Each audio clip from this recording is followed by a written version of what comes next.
Ayer decía que el rector Peña no solo apela a la adultez, sino que su adultez es también adulterio. Porque Peña tiene dos personajes, eh, dos, más que personajes, digamos, dos intelectuales de gran estatura, como son Kant y Weber, de los que se sirve para disparar contra todo lo que se mueva que, eh, que normalmente oculta su ideología política. Peña se ha declarado un socialdemócrata, pero en Chile, dada la fuerte tradición y poder que tiene la Iglesia Católica, eh, la socialdemocracia no es como la socialdemocracia alemana, eh, porque Alemania es, un Estado federado y además tuvo y tiene una iglesia oficial que es protestante, que es la iglesia luterana, digamos. En cambio, en Chile, nuestra iglesia oficial fue el catolicismo. Hoy día no hay iglesia oficial, pero sigue siendo el catolicismo el más influyente por tradición, por lo menos, ¿de acuerdo? Entonces, lo que hace Peña, el rector Peña aquí es es defender la adultez de la ilustración en base a Kant, pero combinarla con nuestra tradición y de esa manera entonces cae en gracia a la Academia de las Ciencias y es reconocido por ella y hace de vocero también, ¿no? A través de sus columnas del Mercurio y de toda la tribuna que se le da a él. Pero esto es difícil poder explicarlo esto da para escribir libros, digamos, de modo que no puedo extenderme demasiado. Solamente quiero usar unos pequeños minutos para poner dos ideas. Una, referente a Max Weber, el famoso sociólogo alemán, decir que Max Weber tiene en este sentido, tiene sentido para que Carlos Peña lo utilice tanto y lo traiga siempre su retórica persuasiva, ¿no? En las discusiones públicas.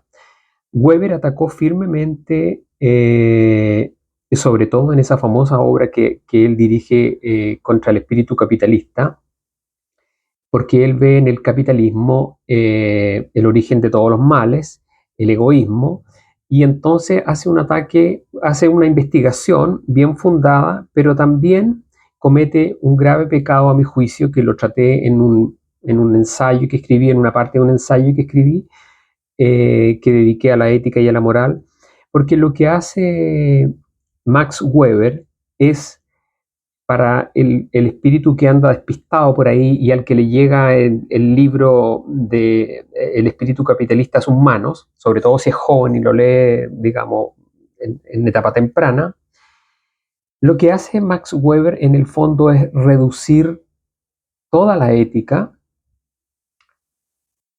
a una, a una ética de raíz religiosa. Eso es lo que hace. Pero resulta que la ética es un estudio de los principios y tiene también variantes filosóficas. Eh, y él no. Él, en lo que hace, la ética protestante claramente es una ética también de raíz religiosa. Entonces, eso no queda en ninguna parte explicitado en el libro y entonces llama a la persona desprevenida a pensar que la ética se reduce a la ética religiosa, pero no es así.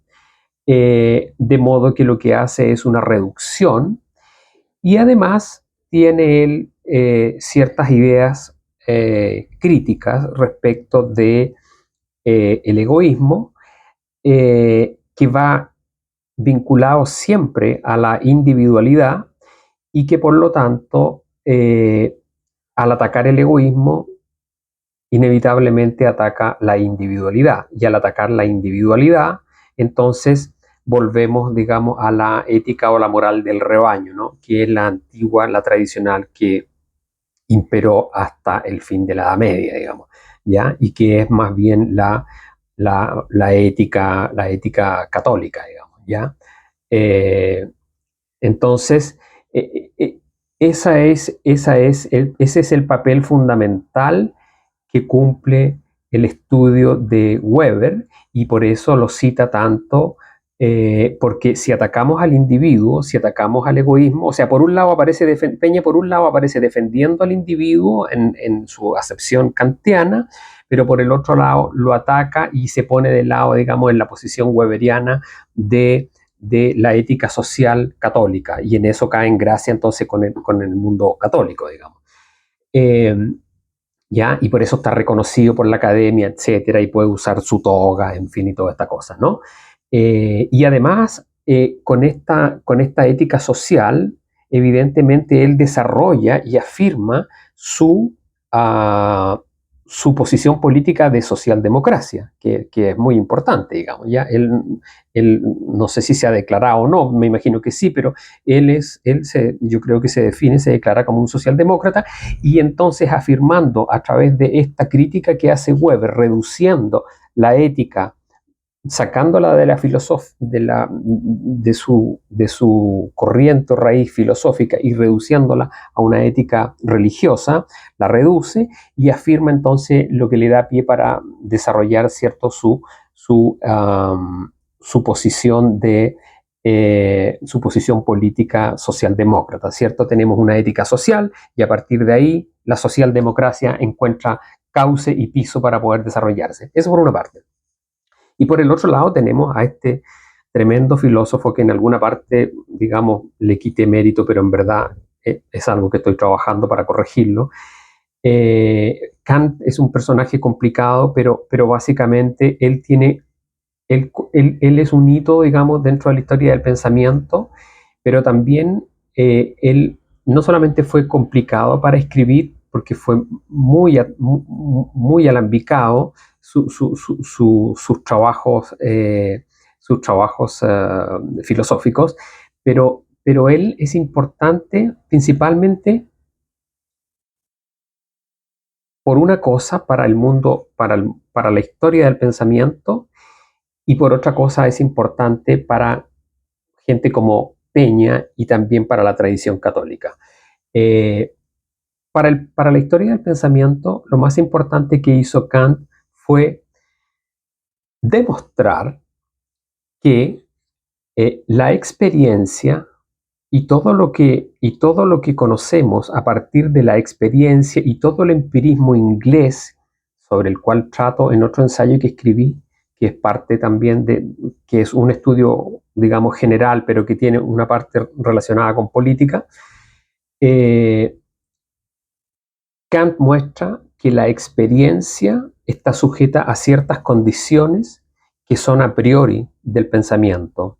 Sin esas condiciones, la experiencia no es posible. Entonces, descarta, supera este problema ancestral que existía de si el origen del conocimiento es a partir de la razón o a partir de la experiencia. Los empiristas decían que el conocimiento se daba a partir de la experiencia, los racionalistas a partir de la razón. Pues bien, Kant supera esto y ese es su papel trascendental definitivamente, digamos, ¿ya? Y hasta ahí perfecto. Entonces Kant muestra que para que la experiencia se nos pueda dar tal como la conocemos y podamos desarrollar, previamente tenemos que tener ciertas formas de conocer. Eso es lo que enseña Kant. Y ese es su papel fundamental y su papel en la historia de la filosofía. Luego escribió otras cosas relacionadas con la ética, con la moral, y ahí entonces Kant pierde el camino y su trabajo ya no tiene el mismo valor. Pero para la gente como Peña y como para el mundo, digamos, de tradición católica nuestra, es importante porque Kant lo que hace luego es colocar al Estado como un resultado, eh, de su imperativo categórico. Entonces el Estado en Kant debe cumplir la misión de de fomentar una moralidad en la población, en el pueblo. No regular las acciones de manera de que nadie padezca injusticia, sino que el Estado debe ser moral y debe, entonces retrocede, digamos, a la época pre-maquiavélica. Entonces el Estado debe ser moral y por lo tanto, si el Estado debe ser moral, debe tener, ¿cierto?, estas personas que se vinculan, los moralistas, digamos, con el Estado y volvemos, entonces retrocedemos a... Y eso es algo que está presente en los trabajos de Kant y por lo tanto el individuo y el egoísmo que se da de manera natural en el individuo se convierte en un objetivo del Estado. De nuevo, esto le da piso a el Estado socialdemócrata en la posición socialdemócrata que defiende Carlos Peña. Raya para la suma, Carlos Peña utiliza a Kant no en lo más importante y valioso de su trabajo, sino en lo que es equívoco para afirmar su posición socialdemócrata, y es exactamente lo mismo que hace con Max Weber. Utiliza su estudio contra el espíritu capitalista, reduciendo la ética a una ética de raíz religiosa para afirmar su posición política, que es la socialdemocracia, ¿de acuerdo? Que va dirigida contra el individuo, contra el egoísmo, y le asigna al Estado un papel de que debe influir en la población, impregnándola de una moralidad y atacando el egoísmo de los individuos. Sea, por lo tanto, no solamente en sus acciones, porque para eso está la justicia, sino que en sus intenciones, en sus deseos. Y eso es inaceptable, y eso es lo que hace Peña, básicamente. Y por eso que es importante transparentar esto y obviamente que desarrollarlo a través de una investigación, de un texto, pero ya es bueno, digamos, que alguien lo diga, porque nadie lo dice, y entonces podemos aceptarlo o no, podemos creerlo o no, pero que él no utilice, digamos, mañosamente a estos personajes como fundamento para afirmar una posición que no compartimos. Digamos, el verdadero liberalismo no cree que el Estado tenga que tener el papel de guía moral, ni que tenga que atacar la individualidad, aunque la individualidad inevitablemente genera o produce que se manifiesten ciertas formas de egoísmo, digamos, porque ese no es el papel del Estado. Eso, que tengan buen día.